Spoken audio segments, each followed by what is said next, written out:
Esse vídeo viralizou essa semana por todos os motivos errados.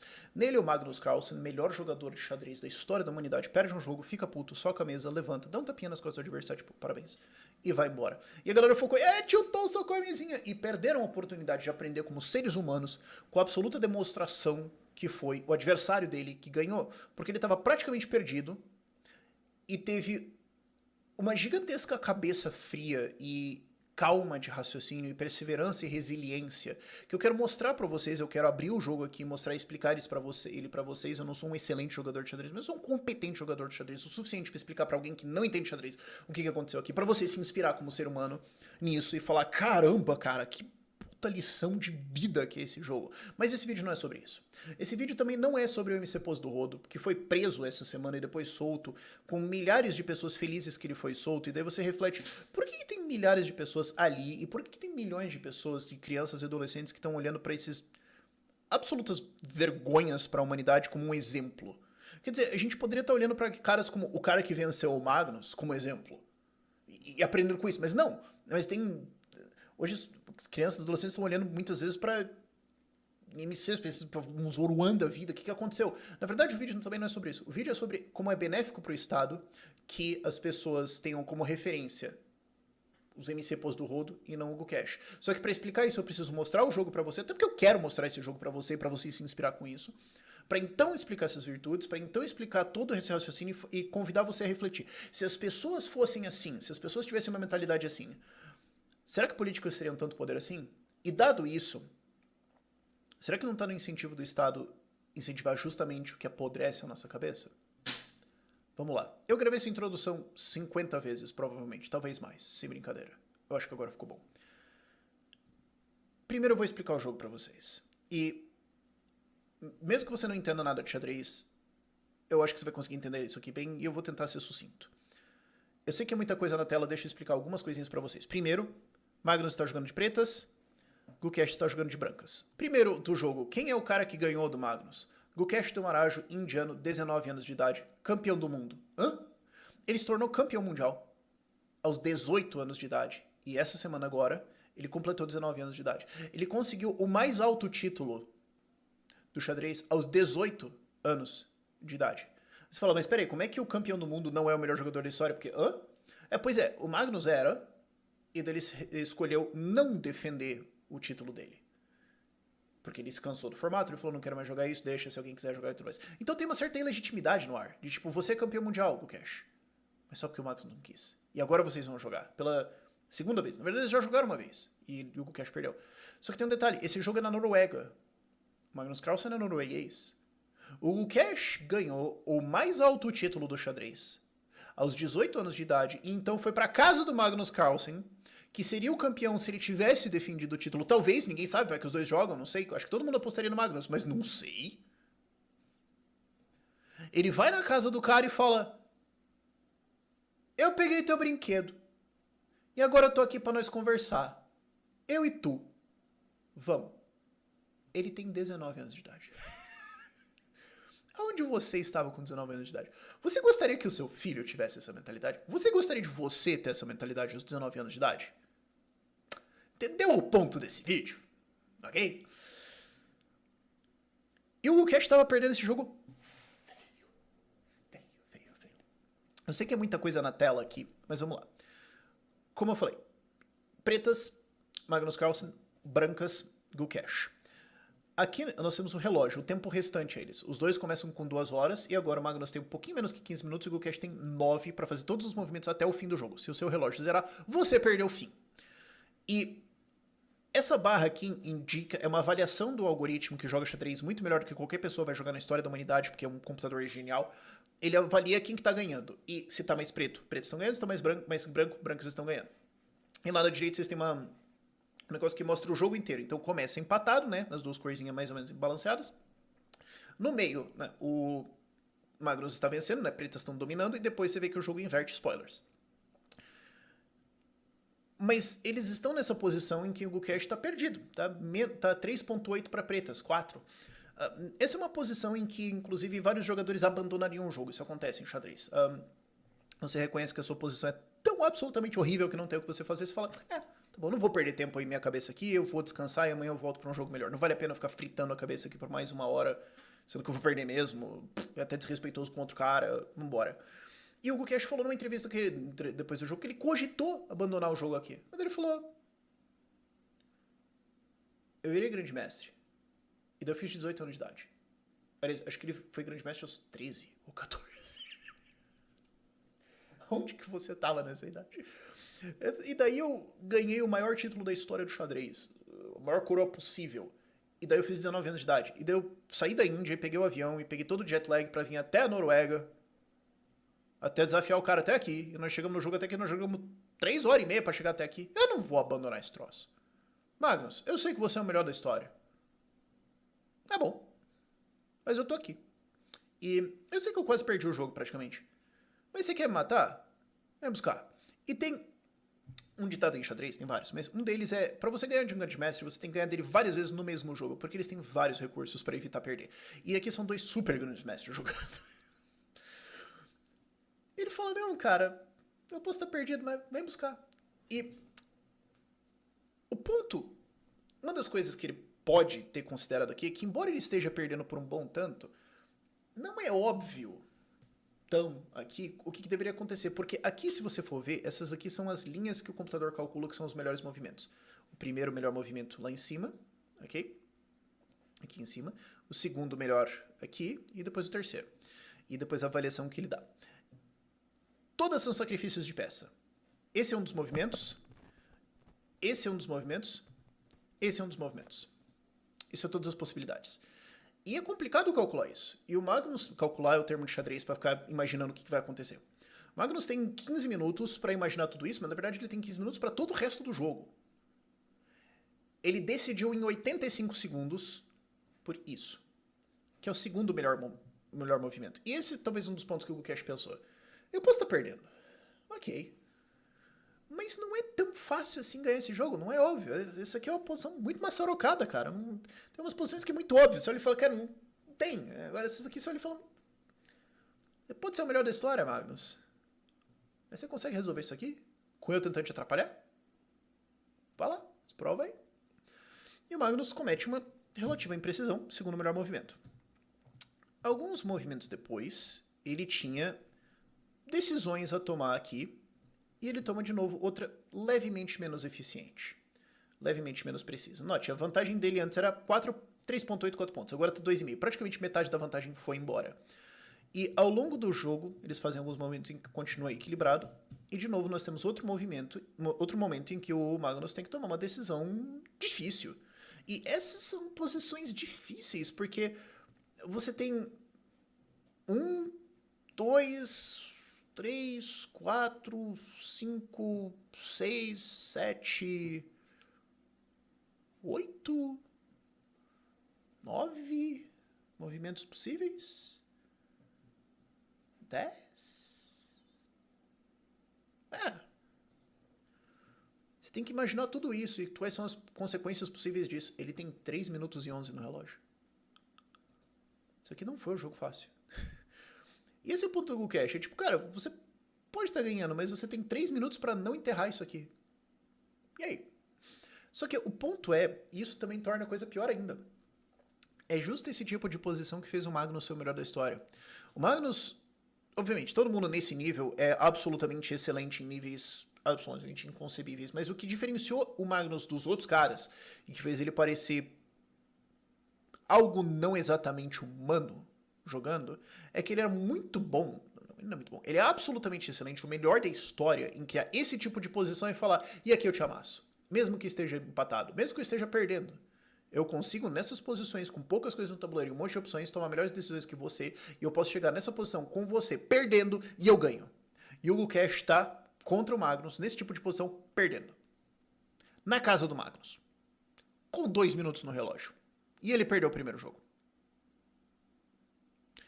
E ele continua jogando. Falou, não. Vem. Vem, se fome.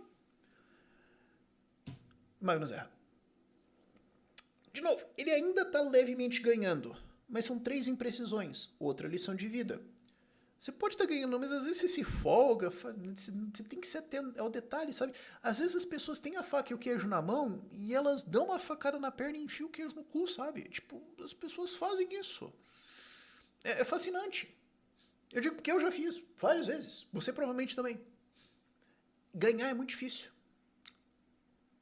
E é por isso que eu acho que também, um dos motivos que eu acho que o Gukesh falou, não, vamos lá. Quero ver você converter isso aqui. E ao longo dos próximos movimentos a coisa fica equilibrada. E agora o jogo tá praticamente empatado, 0,9, 1,3. Isso aqui geralmente já é praticamente uma vitória do Magnus nessa altura, mas ainda assim. Agora olha o relógio, 55 segundos contra 38. Na casa do cara, com todo mundo assistindo, você tem 38 segundos pra jogar contra ele. Mas ele tem 50. E aqui você tem uma posição difícil. Porque, de novo, o Magnus tem 47 segundos para tomar uma decisão. A torre dele tá pendurada, sendo atacada pelo cavalo. Então você pode pensar, salvar a torre para cá ou pra...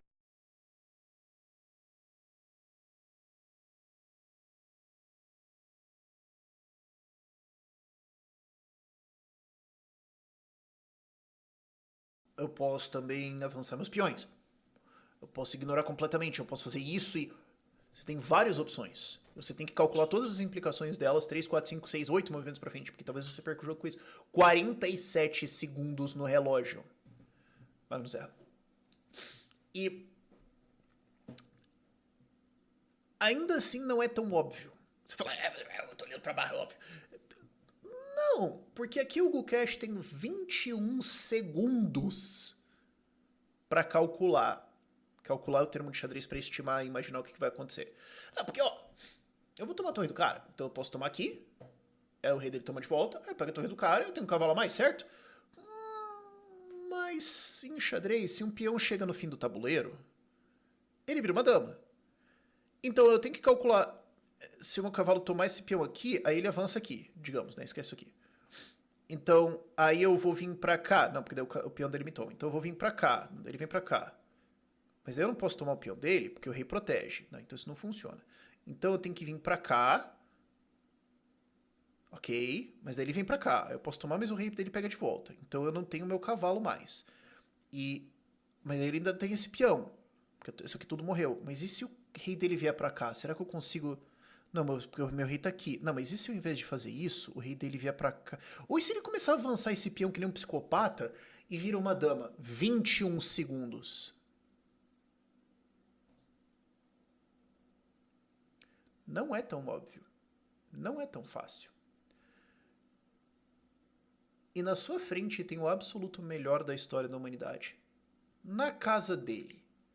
E ele ganhou o primeiro jogo contra você. E todo mundo acha que o título que você tem, na verdade, é dele e você só tá esquentando a cadeira porque ele não quis sentar lá. E tudo isso tá na sua cabeça. E você tem 19 anos de idade. Ele acerta.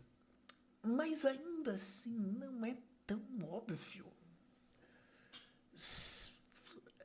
Eu perderia esse jogo como pretas? Como brancas, aliás?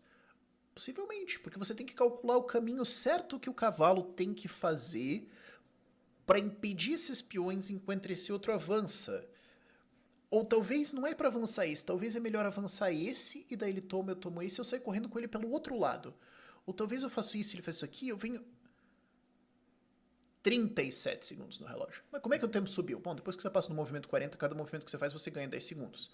Então você tem 10 segundos para pensar. Então se você mover em menos de 10 segundos de mundo, você pensou por 5 segundos, moveu, ganhou 10, seu relógio sobe 5 segundos. Ele tem 37 segundos para calcular todos os caminhos que o cavalo pode fazer, possivelmente, todas as variantes de o que um peão pode fazer, e aonde o rei pode acontecer. E o que esse peão vai fazer da vida dele, não sei. Ou talvez seja melhor eu só sair correndo com esse peão que nem um psicopata, não sei. 37 segundos. Na casa do cara, contra o melhor do mundo. Ele acerta. E aqui, inclusive, tem uma coisa que muita gente erraria. Ele só tem um movimento. O que você pode falar? Não. Toma o peão, rei toma de volta, esse peão sai correndo, ele vai lá, pega ele, isso aqui, rainha, certo? Ou, não, mas e se ele sair correndo aqui? Ele pode só sair correndo com esse, porque o rei vai sair do caminho. Eu tomo ou não tomo? 32 segundos. Ele tem que fazer a coisa contra-intuitiva. Se ele fizer isso, é empate. Ele tem que fazer uma coisa um pouco contra-intuitiva, que é fazer o Ronaldinho Gaúcho. Você olha para um lado e chuta para o outro.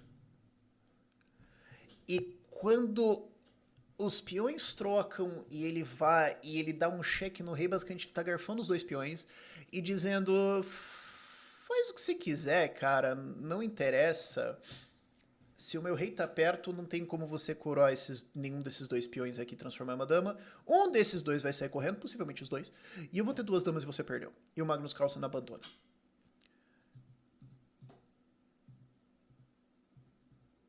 Ele jogou aqui, ele tinha 13 segundos no relógio. Ele teve que pegar uma posição perdida. Perdida. E enfrentar o melhor do mundo, da história, ao longo de tanto tempo, e perseverar nisso, e ter frieza, e calcular, e seguir, e vamos, e bora. Sendo que tem várias coisas que ele podia ter enterrado o jogo completamente aqui.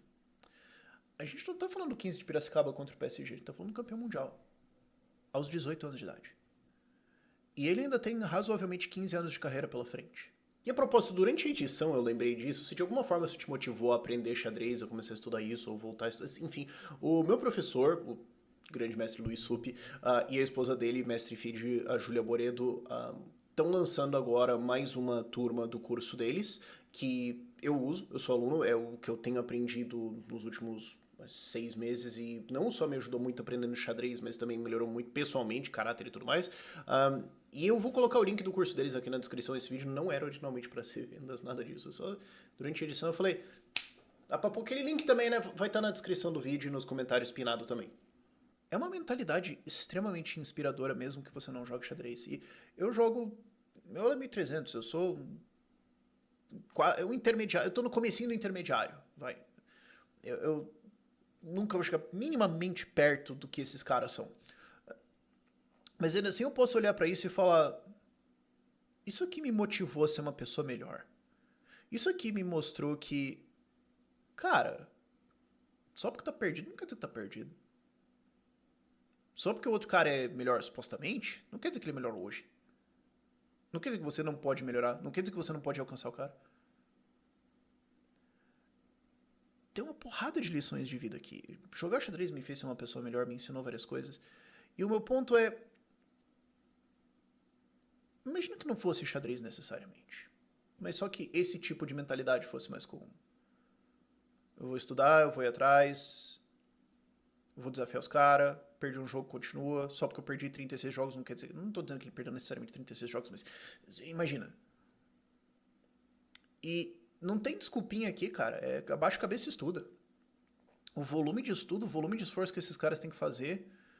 O nível de horas de concentração profunda que você tem que estudar ao longo de 15 anos da vida dele. Esse moleque deve ter começado a jogar aos 4. Ele provavelmente joga no mínimo 6 horas de xadrez há mais de 10 anos, como uma criança, depois como um adolescente. A maior parte dos seres humanos não é capaz de fazer esse nível de esforço. Você gostaria de ser assim. Talvez não em xadrez, mas... Você gostaria de ser assim. Você gostaria que seus filhos fossem assim. Você gostaria de ter esse nível de habilidade. Agora imagina se a sociedade inteira fosse assim. A gente não estaria melhor? Sim. Se ao invés de ficar arranjando desculpinha, de colocar a coisa nos outros, de falar, mas é que o cara é melhor, mas é que tava perdido, mas é que eu tava na casa dele, mas é que eu tava na Noruega, mas é que fuso horário, mas é que... O cara fala assim, não, vamos lá. Vem buscar.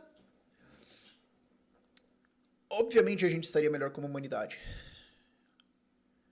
Então por que não? Por que a gente não é assim? Tem vários motivos, claro. Acho que os pais dele têm que ser estudados. Tem alguma coisa aqui. Os professores dele têm que ser estudados, mas ainda assim...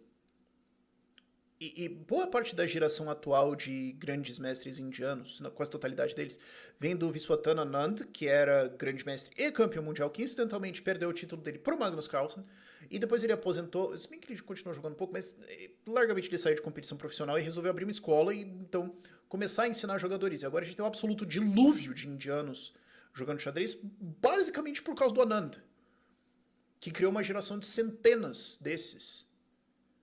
E falou, não só eu vou ser o melhor do mundo, eu posso perder o título pro Magnus. Isso não quer dizer que acabou. Eu vou entrar na próxima fase da minha carreira, que é preparar toda uma nova geração, inclusive um dos caras que bateu nele. Não é inspirador isso? Mas por que a gente não é assim? Tem pessoas assim, isso é possível. E em condições difíceis. Sabe? Você pode falar, mas o Magnus é o grande mestre norueguês. A quantidade de jogador que tem vindo da Índia. A quantidade de gente que vem de países extremamente simples e que conquistam isso e se tornam excelentes jogadores, acaba com a desculpinha de todo mundo, sabe? Ok, obviamente, condições econômicas, seus pais, tudo isso vai influenciar. Mas o ponto é que quando alguém vai lá e faz, acabou a desculpa pra todo mundo, né? É tipo o Javier Milei. Ah, mas libertarianismo, as pessoas nunca vão entender libertarianismo, as massas nunca vão entender porque a gente é muito inteligente e as pessoas são burras e ninguém nunca vai entender isso. Não sei o que. Tá bom, o Javier Milei ganhou a presidência, então claramente alguém consegue explicar as ideias de libertarianismo para as pessoas no nível em que ele ganha a presidência. Qual é a sua desculpa? Porque é de todo mundo vai entender, acabou de acabar. Não tem mais essa não tá mais disponível. E o ponto todo que eu tô quebrando minha cabeça algumas semanas sobre como explicar é, em boa parte a gente não é assim porque não é bom para políticos, para pessoas fortes e influências na sociedade que a gente seja assim. Eu comecei a pensar nisso por causa do show da Lady Gaga. Por que é benéfico pro Estado incentivar esse tipo de coisa? Porque é benéfico pro Estado incentivar sim, se perca no momento. Assiste esse nível de entretenimento. E não sei, ok, a Lady Gaga tem uma boa produção de show, de palco e tudo mais. Ela é uma excelente artista, ela é uma profissional muito boa no que ela faz. Mas não tem nada muito inspirador ali pra humanidade, sabe? Não tem nada ali que você olha e fala assim, por que isso? E você tem um tipo de seleção darwiniana acontecendo. Não é que os políticos necessariamente estão pensando nisso, mas é que se estados incentivarem ativamente através dos gastos deles, ou só mesmo permitirem na sociedade se criarem práticas culturais variadas que valorizam individualismo, habilidade, perseverança, resolução de problemas, independência, isso não é bom para o Estado. Isso não é bom para políticos. Não funciona muito bem assim. Aí você pode falar, não, mas Rafael, tinha uma escola soviética de xadrez muito boa. E eles produziram o quê? O Garry Kasparov. Deu no quê? Sabe? Ok. Tem vários esquerdistas, assim, vários comunistas que jogam xadrez e tudo mais. Eu tô dizendo que todo mundo que joga xadrez é isso. Eu tô dizendo que existe um efeito. Existe uma influência, possivelmente estatística. Existe algo a ser discutido aqui. E o ponto maior é, se o Estado for intervir na cultura, nas nossas crenças, nos nossos valores, nos nossos morais, seja financiando shows, seja financiando um currículo escolar, seja no que for, os estados que fizerem isso valorizando nos tornar seres humanos melhores tenderão a ser estados com menos poderes porque as pessoas não vão olhar para o Estado como uma coisa necessária. E esses políticos vão ser menos poderosos, eles vão receber menos dinheiro, porque as pessoas vão olhar para eles e falar, não preciso de vocês. Eu aprendi autonomia, eu aprendi independência, eu aprendi a perseverar, eu aprendi a olhar na cara do melhor do mundo e falar, então vem então, seu porcaria aposentado, eu te chuto pro INSS reto, pra algum sindicato roubado pra aposentadoria, otário. Uma sociedade dessas, políticos vão ter muito pouca influência. Por outro lado, políticos que influenciarem, vamos fazer escola de funk.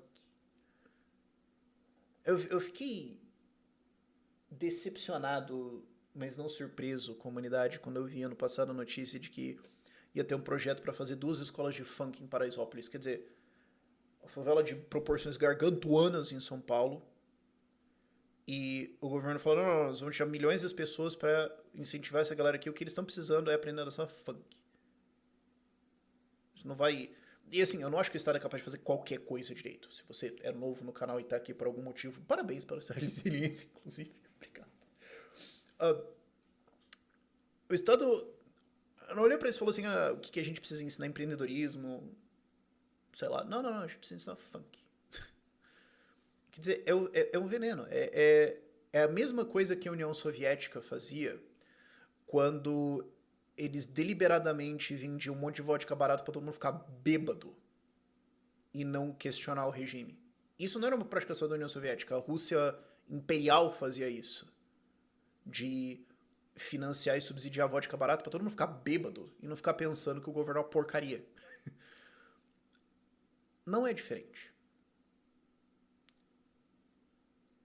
Quando você defende que o Estado tem que se enfiar de alguma forma em alguma coisa cultural, valores, etc., eu quero que você lembre disso aqui como um incentivo a isso. O Estado vai ter um incentivo darwiniano, mesmo que não seja explícito, planejado, ele vai ter um instinto darwiniano de tentar apodrecer a cabeça das pessoas o máximo possível. Então, esses milhões que são gastos em cultura, em esportes, em não sei o que, os estados que privilegiarem aquilo que de fato enaltece o ser humano vão ser os perdedores no longo prazo. Os estados que incentivarem aquilo que destrói a nossa cabeça são aqueles que vão ter políticos mais poderosos, com mais dinheiro, mais influentes, e um povo mais infantilizado, mais dependente, mais, eu vou perder, não sei more. Então, quando a gente olha para a história brasileira, e aqui eu não estou falando só do governo Lula, eu estou falando... A história do Brasil é tratar a população que nem um bando de criança. O governo Getúlio Vargas se resume a vocês vão ser tratados que nem um bando de bebê. Vocês não vão ter nenhuma liberdade, nada. Eu estava fazendo tudo para vocês. Não tem que pensar em nada.